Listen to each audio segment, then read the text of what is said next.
Assalamualaikum warahmatullahi wabarakatuh. Baiklah, kami dari kelompok 5 kelas IKMC angkatan 2019 akan menyampaikan materi tentang sampling dan besar sampel pada penelitian eksperimen. Sebelum memasuki materi, izinkan saya terlebih dahulu memperkenalkan nama kelompok saya.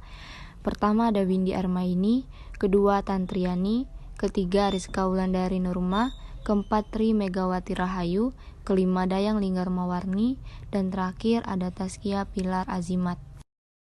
Penelitian eksperimen merupakan penelitian yang dilakukan terhadap variabel yang data-datanya belum ada sehingga perlu dilakukan proses manipulasi melalui pemberian treatment atau perlakuan tertentu pada subjek penelitian yang akan diamati atau diukur dampaknya atau data yang akan datang. Karakteristik penelitian eksperimen. Berikut ini disajikan beberapa karakteristik penelitian eksperimen yang membedakan dengan penelitian positivistik lainnya, yaitu pertama, metode eksperimen merupakan satu-satunya metode penelitian yang dianggap paling dapat menguji hipotesis hubungan sebab akibat atau paling dapat memenuhi validitas internal. Kedua, yaitu metode eksperimen merupakan rancangan penelitian yang memberikan pengujian hipotesis yang paling ketat dibanding jenis penelitian yang lain. Ketiga, yaitu metode eksperimen, merupakan penelitian yang digunakan untuk mencari pengaruh perlakuan tertentu terhadap dampaknya dalam kondisi yang terkendalikan. Keempat, yaitu ciri khas yang membedakan penelitian eksperimen dengan penelitian yang lain. Yang pertama, satu atau lebih variabel bebas dimanipulasi atau kondisinya dibuat berbeda, misal treatment dan non-treatment. Kedua, semua variabel lainnya kecuali variabel perlakuan atau variabel bebas dikendalikan atau dipertahankan tetap. Ketiga, pengaruh manipulasi variabel bebas atau pemberian perlakuan terhadap variabel terikat diamati dengan asumsi karena diberi perlakuan yang berbeda maka akan berdampak yang berbeda pula. Dan terakhir, adanya komparasi sehingga perlu penyamaan antara kelompok yang akan dikenai perlakuan dengan kelompok yang tidak dikenai perlakuan, atau dua kelompok yang akan dibandingkan tersebut harus komparabel. Selanjutnya adalah rancangan penelitian eksperimen pada umumnya menggunakan variabel tunggal. 1. Satu variabel perlakuan dimanipulasi atau dibuat kondisinya berbeda. Selanjutnya diamati akibat dan dampak dari perlakuan tersebut terhadap satu atau lebih variabel tergantung. 2. Variabel yang dimanipulasi disebut variabel perlakuan, variabel treatment, variabel eksperimen, atau variabel independen. 3. Variabel yang merupakan akibat atau dampak disebut variabel tergantung, variabel dependen, atau variabel dampak. Masalah pokoknya adalah menentukan kelompok kontrol atau pembanding yang sebanding atau komparabel dan membuat konstan atau mengkontrol atau mengendalikan variabel-variabel non-eksperimental yang dapat mempengaruhi variabel dampak. Prosedur penelitian eksperimen. Langkah-langkah penelitian eksperimen pada dasarnya sama dengan jenis penelitian positivistik yang lain, yaitu 1. Memilih dan merumuskan masalah, termasuk akan menguji cobakan perlakuan apa, dampak-dampak apa yang ingin dilihat. 2. Memilih subjek yang akan dikenai perlakuan dan subjek yang tidak dikenai perlakuan. 3. Memilih desain penelitian eksperimen. 4. Mengembangkan instrumen pengukuran atau instrumen untuk mengumpulkan data. 5. Melaksanakan prosedur penelitian dan pengumpulan data. 6. Menganalisis data. 7. Perumusan kesimpulan. Desain penelitian eksperimen. Desain eksperimen yang dipilih terkait erat dengan tingkat validitas hasil penelitian yang akan diperoleh. Namun demikian, pada penelitian eksperimen di kelas pembelajaran akan banyak menghadapi berbagai keterbatasan antara lain a. Kesulitan untuk mengkelompokkan siswa secara bebas sesuai keinginan penelitian atau sistem matching atau penugasan secara random. Kelompok eksperimen dan kelompok kontrol yang benar-benar sebanding atau komparabel. B. Penelitian pada umumnya hanya dapat menggunakan kelas atau kelompok siswa apa adanya, sehingga sampelnya disebut intact sample. Kegiatan terkait kejujuran dan keefektifan guru dapat mengukur dampak perlakuan atau hasil belajar. D. Kendala mengendalikan variabel yang dapat mempengaruhi hasil eksperimen, misalnya interaksi siswa dari kelompok eksperimen dan kelompok kontrol tidak mungkin dicegah atau sebagainya. Desain penelitian eksperimen. Berikut disajikan beberapa jenis desain penelitian eksperimen yang dipilih. A. Desain pra-eksperimental atau pre-ed single group design. Studi kasus satu tembakan atau one-shot case study, pre-test atau post-test satu kelompok. Desain rangkaian waktu atau time series design. B. Desain eksperimen sebenarnya atau true age. Desain kelompok kontrol pre-test atau post-test. Desain kelompok kontrol hanya post-test, dan desain Solomon 4 kelompok. C. Desain eksperimental semu atau quasi-age. Desain pre-test post-test tak ekuivalen, desain perbandingan kelompok statis, dan desain berimbang. Baiklah, di sini saya Ariska Wulandari Nurma dari kelompok 8 kelas IKMC angkatan 2019 akan mempraktekkan tentang sample size software. Di sini kelompok kami menggunakan sample surface dan nanti akan menggunakan rumus simple random sampling dan stratified sampling. Sebelum memasuki rumus, saya akan menampilkan soalnya terlebih dahulu. Di daerah Jambi di tahun 2019 terdapat kasus mengenai prevalensi kejadian ibu berisiko melahirkan anak berat badan lahir rendah. Pada 100 ibu mendapatkan hasil sebanyak 30 ibu yang berisiko melahirkan anak BBLR. Jumlah keseluruhan ibu di daerah Jambi sebanyak 3.000 ibu. Berapa besar sampel yang diperlukan jika peneliti ingin mengetahui prevalensi kejadian ibu berisiko melahirkan anak berat badan lahir rendah di daerah Jambi dengan simpangan maksimum terhadap prevalensi sebelumnya yang dapat diterima adalah 5% dengan derajat kepercayaan 95%. Terus soal kedua tetap menggunakan soal pertama, tetapi diganti pertanyaannya menjadi jika peneliti menginginkan estimasi proporsi dengan presisi relatif 5% dan derajat kepercayaan 95%, berapa jumlah sampel yang dibutuhkan? Lalu kita akan melakukan interpretasi soalnya, tapi kita akan menggunakan sample size. Di sini saya menggunakan simple random sampling estimate. Nah, apa sih sample random sampling itu? Sample random sampling merupakan suatu teknik pengambilan sampel atau elemen secara acak di mana setiap elemen atau anggota populasi memiliki kesempatan yang sama untuk terpilih sebagai sampel. Di sini adapun bagiannya yaitu di sini ada confidence level ditandai dengan 1 dikurang alpha. Kedua ada anticipate population proportion ditandai dengan P yaitu proporsi. Ada absolute precision required ditandai dengan D yaitu presisi mutlak. Ada relative precision ditandai dengan epsilon artinya presisi relatif. Terus ada population size ditandai dengan huruf N besar yang artinya besar populasi. Dan terakhir ada sample size ditandai dengan N kecil yang artinya banyak sampel atau jumlah sampel. Berikut ini adalah rumus dari banyak sampel tersebut. Sini kita akan masuk ke proporsinya. Proporsinya tadi ada 30 ibu dibagi dengan 100 ibu. Dapatlah 0,3.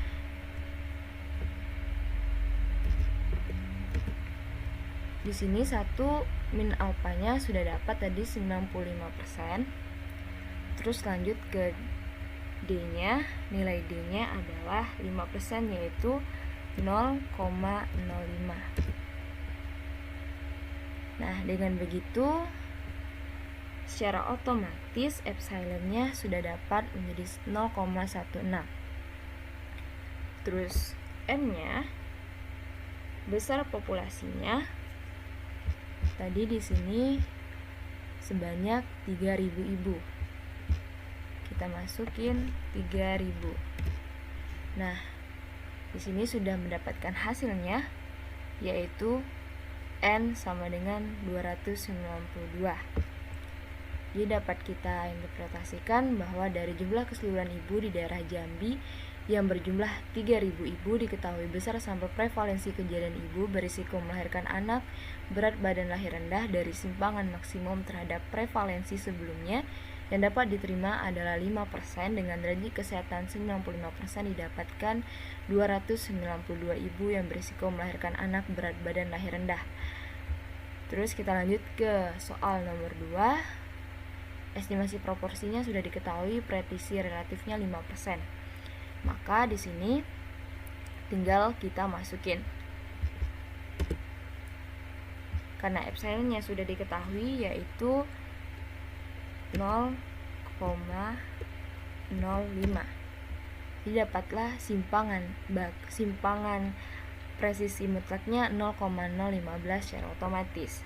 Nah, didapatkan jumlah sampel atau banyak sampelnya sebanyak 1634.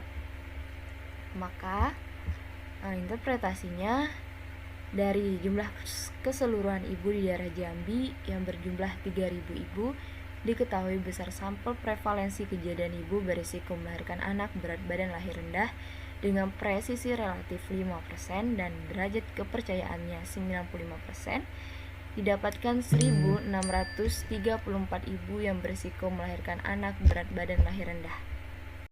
Baiklah, kita lanjut lagi ke contoh kedua. Kita menggunakan sample size yang stratified sampling tadi. Di sini saya sudah menemukan soalnya, yaitu suatu penelitian pertama dilakukan pada suatu daerah di Jambi. Dalam penelitian ini dilakukan untuk mengetahui kejadian ibu berisiko melahirkan anak berat badan lahir rendah. Hasil penelitian awal menurut golongan usia ibu, prevalensi berisiko melahirkan anak berat badan lahir rendah sebesar 60% pada golongan pertama, ibu usia di bawah 20 tahun, 40% pada golongan kedua, ibu di usia di atas 35 tahun, dan 20% golongan ketiga, ibu di usia 20-35 tahun. Jumlah ibu di daerah Jambi tersebut terdapat 150 ibu di golongan pertama, 100 ibu di golongan kedua, dan 50 ibu di golongan ketiga. Pertanyaannya, berapa besar sampel yang diperlukan jika peneliti menginginkan presisi mutlak sebesar 5%, derajat kepercayaannya 95%, dan alokasi sampel proporsionalnya untuk tiap strata? Di sini saya sudah menjawab terlebih dahulu. Ada beberapa tabel, yaitu tentang golongan, NH, WH, dan seterusnya. Di sini golongan, saya menggunakan 3 golongan atau 3 bagian stratanya setiap masing-masing. Ada golongan pertama, kedua, dan ketiga. Terus NH itu adalah jumlah ibu atau populasi yang ada di data. Jadi golongan pertama tadi ada 150 ibu, golongan kedua itu ada 100 ibu, dan golongan ketiga itu ada 50 ibu. Jadi jumlahnya ada 300. Terus kita lanjut ke WH. Apa sih WH? WH adalah bobot dari strata, merupakan pembagian dari NH dibagi jumlah, seperti 150 itu dibagi 300, maka didapatkan 0,50. 100 dibagi 300 didapatkan 0,33, dan 50 dibagi 300 didapatkan 0,17. N kuadrat H itu merupakan hasil dari NH yang sudah dikuadratkan. Jadi 150 kuadrat didapatkan 22.500, 100 kuadrat didapatkan 10.000, 50 dikuadratkan didapatkan 2.500. pH. Apa sih pH? pH merupakan proporsi di masing-masing strata. Di sini sudah ada di golongan pertama itu ada 60%, golongan kedua 40%, golongan ketiga ada 20%.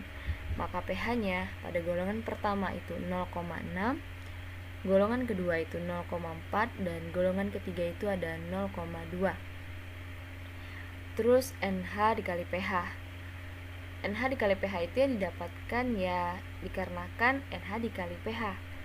Jadi 150 dikali 0,6 didapatkan 90, 100 dibagi 0,4 didapatkan 40, dan 50 dibagi 0,2 didapatkan 10. Maka jumlahnya adalah 140. Terus NH dikali pH dikali 1 dikurang pH. NH dikali dengan pH sudah kita dapatkan tabelnya, jadi tinggal masukin saja. Dan 1 dikurang pH itu 1 dikurang 0,6 yaitu 0,4. Maka dapatkan hasil golongan pertama itu 36,0, hasil kedua 24,0, dan hasil ketiga yaitu 8,0. Dan dapatkan juga jumlahnya 68,0.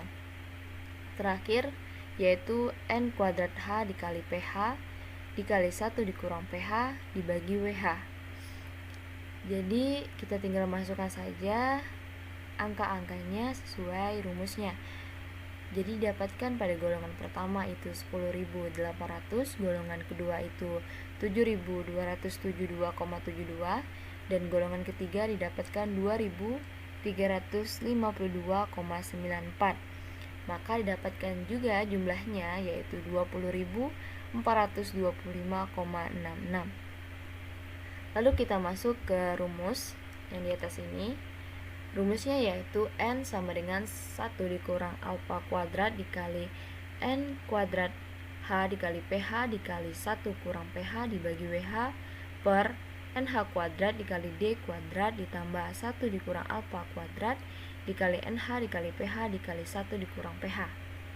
Jadi N-nya sama dengan, karena nilai 1 dikurang alfa itu di dalam tabel Z didapatkan 1,96, maka kita masukkan 1,96 kuadrat dikali hasilnya yaitu tadi 20.425,66 per NH kuadratnya didapatkan tadi jumlahnya 300, jadi 300 kuadrat dikali D kuadrat tadi didapatkan D-nya yaitu 5%, maka 0,05 kuadrat ditambah dengan 1,96 kuadrat dikali dengan hasilnya tadi yaitu 68,0, maka didapatkan jumlahnya 161,3792, maka kita bulatkan menjadi 162.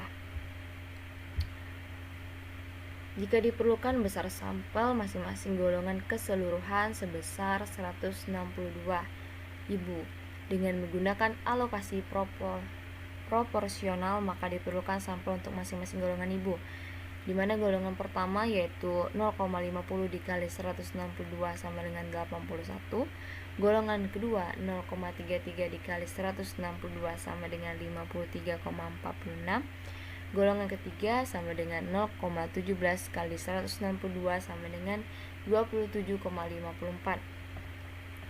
Maka kita akan mendapatkan totalnya tetap yaitu 162 ibu. Terus kita akan menggunakan sampel size-nya. Nah, di sini saya sudah memasukkan nilai-nilainya. Pertama itu 1 min alpha itu 95 tadi. D-nya 5% yaitu 0,05. L-nya di sini saya pakai 3 strata. Jadi pada NH golongan pertama itu 150, golongan kedua itu 100, golongan ketiga yaitu 50. pH-nya 0,6 pada golongan pertama, 0,4 pada golongan kedua, 0,2 pada golongan ketiga, dan terakhir WH-nya pada golongan pertama 0,50, golongan kedua 0,33, dan golongan ketiga yaitu 0,17. Maka didapatkan N-nya banyak sampelnya yaitu 162. Jadi penggunaan sampel size dengan perhitungan kita tadi sama, yaitu mendapatkan nilai 162. Terima kasih, lebih dan kurang saya mohon maaf. Assalamualaikum warahmatullahi wabarakatuh.